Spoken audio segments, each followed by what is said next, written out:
mesyuarat bagi yang tergempar ini. Encik Farid, ada perkara penting yang perlu disampaikan. Okey, seperti yang semua tahu, kita ada lebihan bajet untuk bulan ni, hujung bulan ni. Jadi kita kena habiskan. So saya cadangkan kita beli peralatan seperti komputer, tablet dan sebagainya. Tapi kalau tengok pada senarai ni macam banyak. Jadi mesti dimakan masa untuk buat pembelian. Okey, tak perlu pun saja. Kita kan ada pembekal biasa kita, Encik Hafiz. So benda tu boleh dapat lulus dengan lebih mudah dan awal. Betul tu. Lagipun Encik Hafiz selalu bagi kerjasama yang baik. So tak perlu pun buat proses baru. Maaf, saya cuma kurang faham. Bukankah kita kena ikut prosedur kewangan kerajaan? At least kena ada sebuah harga dan kena lulus dulu dalam syarat. Afifah, kamu ni selalu ikut buku lah. Kadang-kadang kita kerja ni, kita kena fleksibel. Yang satu saja peruntukannya habis kalau ada tahun ni. Kalau tak boleh bajet tu cerita je. Tapi kalau kita langgar prosedur, kan nanti kita akan timbul isu audit. Dengar sini semua. Saya yang bertanggungjawab. Kamu semua ikut arahan saja. Apa-apa, saya yang jawab.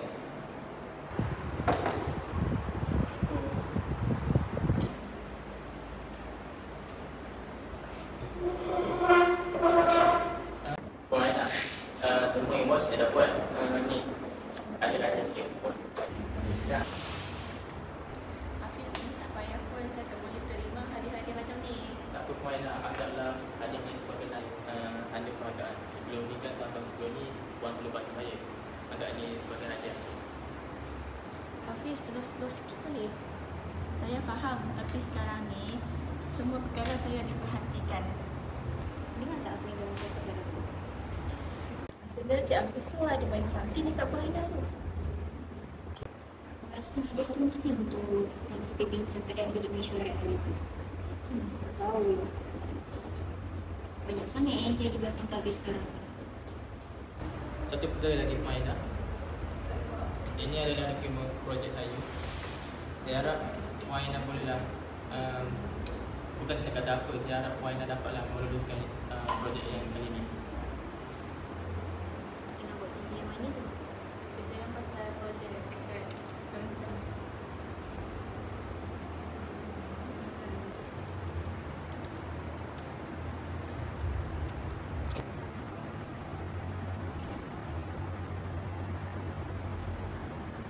Baik, kenapa tak ada dokumen yang sebuah harga ni?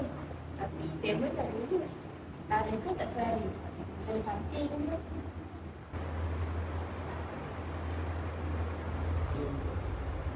Ni dokumen simpanan. Tapi saya rasa awak tak payahlah nak siasat sangat sebab saya takut awak kena dengan orang atas nanti. Saya tak boleh guna-guna kat nampak ni. Sebab aktiviti ni kan ada banyak. Kalau kita tak ubah, macam mana benda ni nak ubah ni? Aku pun sebenarnya tak setuju juga dengan benda ni. Tapi yelah, kau faham lah kan, aku pun takut. Jadi tak ada siapa yang boleh nak tegur benda ni. Sebab nanti diorang kena juga dengan atasan. Sebab tu kita kena mula dari diri sendiri. Kalau salah tu tak salah. Saya akan buat something untuk jaga benda ni. Benda ni kita tak boleh bagi benda luasa. Sebab kau kan ada plan.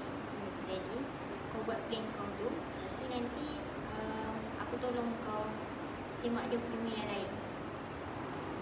Boleh. Dalam masa tu nanti aku akan cek semua dokumen dalam ni, yang mana yang ada dokumen yang tak ada harga, serta bayaran, payment apa semua. Aku akan laporkan kepada Jabatan Audit. Kau rasa macam mana? Aku rasa bagus juga idea tu. So, bila nak start? Aku rasa aku boleh start hari ni.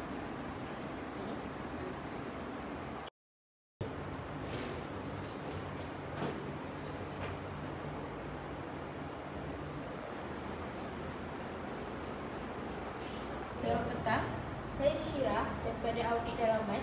Saya nak cek semua dokumen untuk pembelian minggu ni dan bukti invoice. Ya, selamat petang.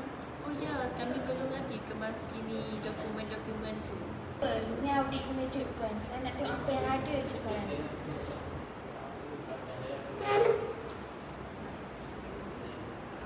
Cik Syira, saya ada sedikit maklumat. Saya ada cek sistem dah, tapi ada pembelian yang dokumennya tak lengkap. Jadi saya rasa macam ada something lah.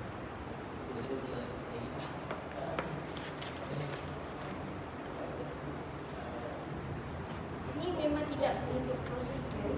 Saya akan adakan mesyuarat terdepan pada petang ini. Semua terlibat diminta hadir.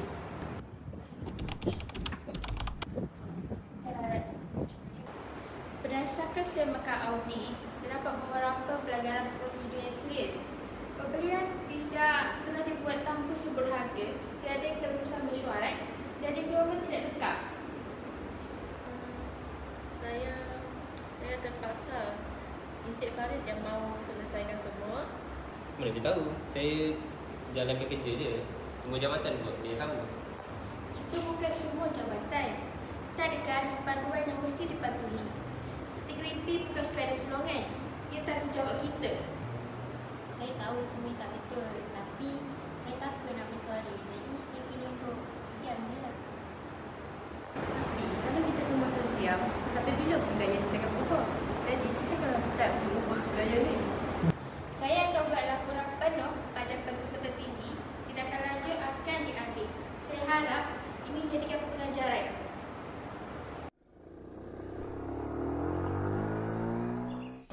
Saya malu sebenarnya dengan diri saya sendiri. Tapi saya rasa lega lah sebab benda ni semua dah terbongkar. Mungkin ini satu peluang untuk saya lebih jujur dalam bekerja lepas ni. Tak mudah Lina, tapi angka pertama memang sukar. Jadi kita kenalah mula dengan betul. Saya dah cuba untuk betulkan keadaan. Jadi rezeki yang dapat sekarang ni biar lambat asalkan semua masalah tu dah selesai. Setiap orang ada peluang kedua. Yang penting kita belajar daripada kesilapan. Ini bukannya integriti, bukannya turut dasar, tapi dia lahir dari hati. Dan kita kena bertindak bila kita tahu benda tu tak betul. Jadi kita perlulah erti sebenar amanah. Mulai hari ni saya berjanji pada diri saya yang kalau ada yang bermasalah saya terus jumpa pada Allah. Bagus. Dunia perlukan ramai orang seperti itu dan berani. Tegakkan integriti. Lawan Lawan pendalam pendalam kuasa. kuasa.